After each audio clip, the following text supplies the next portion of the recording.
Imagine a global chessboard where nations maneuver like pieces, each move carefully calculated.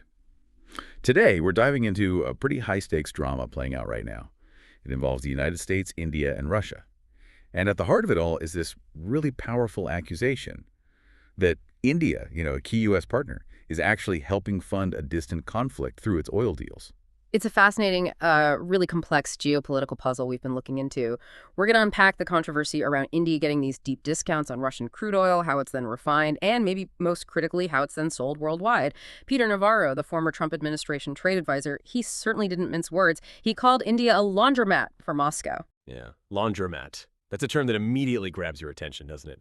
So our mission today is to explore what this all means for global energy, for trade policies, and for these powerful alliances that seem to be clashing in ways that affect billions of us. This deep dive is really about understanding the intricate layers of this very high-stakes game. Okay, let's start right there with that really incendiary term, laundromat. Navarro's accusation, it's sharp, it's unyielding. He's suggesting India isn't just like a passive buyer, but is actively helping to perpetuate the war in Ukraine through these huge oil purchases. He said explicitly India doesn't appear to want to recognize its role in the bloodshed. And he even hinted at broader alliances, didn't he? Noting India's cozying up to Xi Jinping. Yeah, and to really get the weight of those words, you need to understand Navarro himself. He's not just any commentator. He's a seasoned economist, a former White House official, and he has this long-standing reputation for, well, hawkish views on trade. During Trump's first term, he was pretty instrumental in reshaping U.S. policies, advocating for tariffs, that kind of thing. His perspective really stems from this firm belief that global trade must prioritize U.S. interests, and he seems to view India's current actions as a direct threat to that principle. He's even written books criticizing what he sees as unfair trade practices. So this isn't exactly a new theme for him. Right, okay. So we understand where Navarro's coming from, his perspective. But how did we even get here? We probably need to rewind a bit back to the roots of this whole situation. February 2022, the Russia-Ukraine war erupts, and this prompts the West, led by the U.S. and Europe, to impose these sweeping sanctions on Moscow. The idea was pretty straightforward, wasn't it? Cut off the cash flow from Russia's really vital oil exports, basically try to grind its war machine to a halt. They even set a price cap, right? $60 per barrel on Russian crude. Exactly. And here's where the chessboard, as you called it, got incredibly interesting. Because nations like India and China, they stepped right in, eagerly snapping up discounted oil that Western buyers were shunning because of the sanctions. For Russia, this became a really critical lifeline. It provided much-needed revenue when other doors were closing. And for buyers like India, well, it was a significant bargain, a huge economic incentive. Yeah, the numbers really tell that story quite vividly. This dramatic shift in energy flows. I mean, Russian oil exports to India saw some fluctuations. There was that dip, I think, to 1.5 million barrels per day in July 2025, a 24.5% drop from June. But then they bounced right back, didn't they, to around 2 million barrels per day in August. And the overall picture is just striking. Trade between Russia and India hitting a record $68.7 billion in the fiscal year ending March 2025, with oil, unsurprisingly, dominating those figures. And these aren't just statistics on a page. They represent real, fundamental changes in global energy flows. We're talking about a potential long-term realignment, maybe moving away from traditional Western leverage towards new centers of gravity in Asia. It's a profound shift we're witnessing. Absolutely. It feels like more than just numbers. It's the whole map changing. So this naturally leads us to ask, why? Why has India turned so decisively towards Russia for oil? And the answer, really, seemed to lie in the daily realities of a nation with 1.4 billion people. India imports, over 80% of its oil? That makes it incredibly vulnerable to global price swings, to any market volatility. Before 2022, Russia supplied, less than 1% of India's needs, just about 100,000 barrels daily out of maybe 4 million total imports. Tiny. And then the war just changed everything. Russian oil, suddenly shunned by the West, was being offered at these steep discounts, almost irresistible, really, sometimes $20, even $30 below the market rates. Now, for India, which was already grappling with high inflation, surging energy demands from a rapidly growing economy, this was a profoundly pragmatic economic decision. It saved the country billions of dollars. It helped stabilize fuel prices domestically, shield consumers from even worse shocks. It's framed as a necessity. Exactly. India's External Affairs Minister, S. Jaishankar, he's repeatedly defended these purchases on those grounds, arguing it's fundamentally about energy security for India, not about taking political sides in the conflict. And he's also made the point, quite pointedly sometimes, that Europe, despite its strong stance against Russia, also continues to buy significant amounts of Russian energy, albeit perhaps through different mechanisms. That's a really important counterpoint he raises. And it speaks to this diversification point, too. We've seen India resume buys from Venezuela, look at other sources, but Russia remains key. Why? Reliability and cost, it seems. But this energy and security, this need, it does push the boundaries of traditional alliances, doesn't it? It absolutely does. India's energy strategy seems to be dictating its moves on this global chessboard, sometimes irrespective of its other partnerships. Okay, so let's bring it back to the laundromat accusation. This is where it really gains traction, right? Let's unpack how this refining and resale process actually works and why it's become so contentious. So India buys the cheap Russian crude, then it gets refined in these massive facilities. You've got giants like Reliance Industries or the state-owned Indian Oil Corporation. And then once refined, these high-value fuels like diesel, jet fuel, they get exported, often back to markets like Europe or the U.S. or elsewhere. And the scale here is just fascinating, as is the legal nuance. Last year alone, India imported something like $53 billion worth of Russian petroleum, a huge amount. And a significant chunk of that was then re-exported after going through this value addition process, the refining.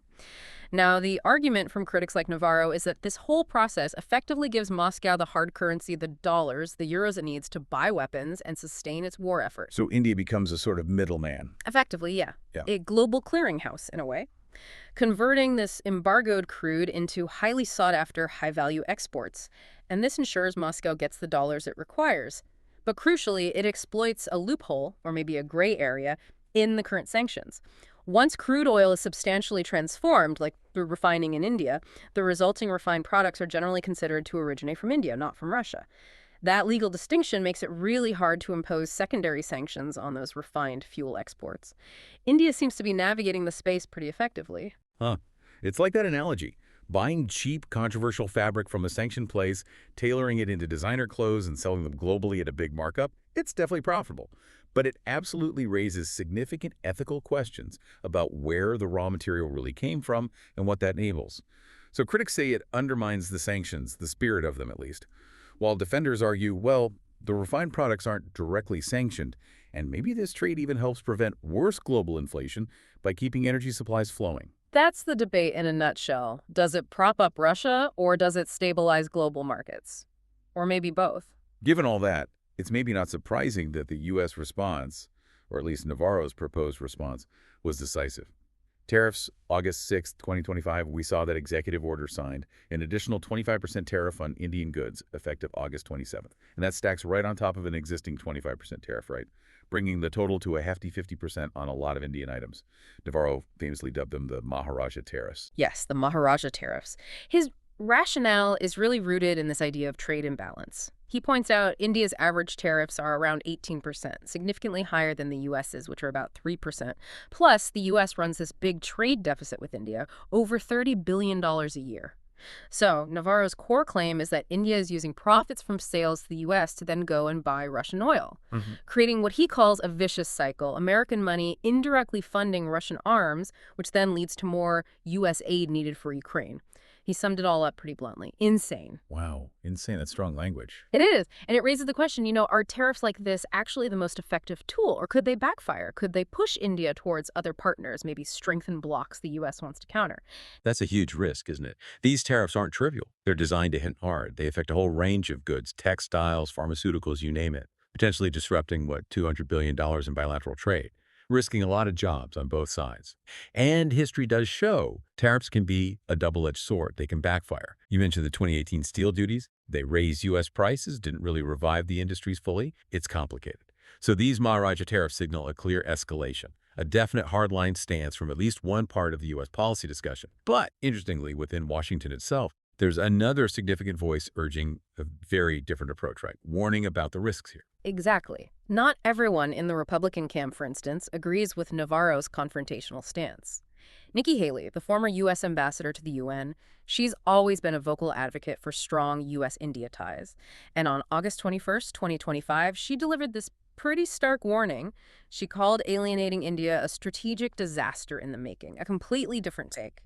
Haley urged the U.S. leadership to meet directly with Prime Minister Modi to try and reverse the downward spiral she sees developing in the relationship. She kept emphasizing India's absolutely crucial role in countering China's influence in the region and also in diversifying global supply chains away from Beijing. So positioning India as essential against China. Precisely. And as an Indian American, her perspective has that cultural depth too. She views India as a prized, free, and democratic partner, one she believes is essential for U.S. interests in the Indo-Pacific. It really highlights these internal divides, these different strategic calculations happening within Washington about how best to deal with India right now. You mentioned India's energy security needs, and Jaishankar pointing to Europe still buying Russian energy. Does this make the U.S. position, particularly the tariff approach, seem a bit hypocritical? Or is there a real distinction that makes India's actions more problematic in their view? Well, that's really the crux of the debate, isn't it? It's a tough one. The U.S. argument, or at least the argument behind the tariffs, seems to be that India's refining of Russian crude and then exporting those refined products. That specifically provides a critical revenue stream back to Russia's war machine. They might argue Europe's direct purchases, while still problematic for some, don't involve the specific value-added laundering step for onward global sales. But the optics, they remain challenging. It definitely leads to accusations of selective enforcement or maybe a double standard, especially from India's perspective and its defenders. Right. Okay, let's zoom out a bit then. Yeah. This whole spat, it really reflects these broader geopolitical shifts we're seeing everywhere. India's long-standing non-aligned stance is a careful balancing act between the U.S., Russia, even China. It stems from its post-colonial history, right? Its desire for strategic autonomy. And Russia. Well, Russia has been a super reliable arms supplier to India since Soviet times, providing something like 60% of India's military hardware. That's a deep, deep relationship. You don't just walk away from that overnight. No, you don't. It's deeply entrenched. But at the same time, U.S.-India relations have undeniably deepened significantly. You have initiatives like the Quad Alliance, the U.S., India, Japan, Australia, mainly aimed at countering Chinese influence in the Indo-Pacific. That's a major strategic alignment. But this oil issue just exposes these critical fault lines, these tensions. The U.S. clearly wants its allies to toe the line on Russia, follow the sanctions regime, while India keeps prioritizing its own affordable energy needs and its strategic autonomy. It wants to make its own calls. And it's interesting that the asymmetry you mentioned earlier. China is the top buyer of Russian oil, but seems to face less direct heat, maybe. That's what's particularly interesting, yeah. China buys more, yet seems to face less scrutiny, perhaps because of its immense economic clout, its unique position. It definitely raises that question. Why target India so directly with measures like these tariffs when other major players are engaging in even larger scale purchases? Is it about leverage? Is it easier to pressure India? Or is it a miscalculation?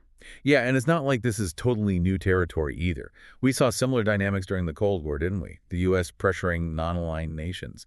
The results were often mixed. History does tend to rhyme, doesn't it? It certainly seems to. Okay, economically, the stakes here are just incredibly high for everyone involved. We saw Indian refiners like BPCL and Indian Oil. They did pause Russian oil buys briefly in July 2025. Apparently, the discounts got narrower, making it less profitable, but then they jumped right back in, resuming purchases in September when the economics shifted again. This trade has definitely boosted parts of India's economy, creating jobs in those big refining hubs like Jamnagar, home to one of the world's largest refineries. And for Russia, it's clearly a vital revenue stream while they're facing international isolation.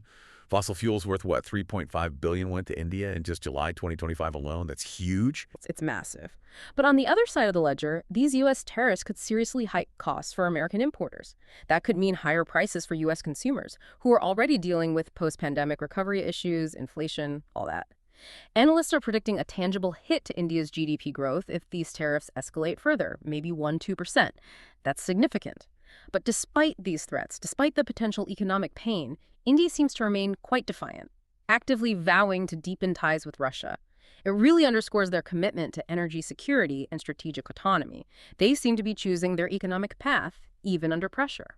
So where does this leave us? What does the road ahead look like in this really intricate dance? Diplomacy could still bridge the gap, presumably. A Trump-Modi summit, like Nikki Haley suggested, maybe that could yield some compromises. Perhaps India agrees to cap its Russian oil imports somehow in exchange for the U.S. easing off on tariffs, or maybe offering tech transfers or other incentives. That's one possibility, the diplomatic route. Alternatively, though, there's a very real risk of escalation. If tensions keep rising, you could see a full-blown trade war. And that might inadvertently push India even closer to its BRICS partners, Brazil, Russia, India, China, South Africa, actually strengthening that bloc, which probably isn't the U.S. goal. And public sentiment, you see it playing out online. It's incredibly mixed within India. Some people fiercely defending national sovereignty, India's right to choose its partners, others genuinely worried about the economic fallout from U.S. tariffs. It makes you wonder, how long can this kind of delicate balance between economic pragmatism and geopolitical pressure really last?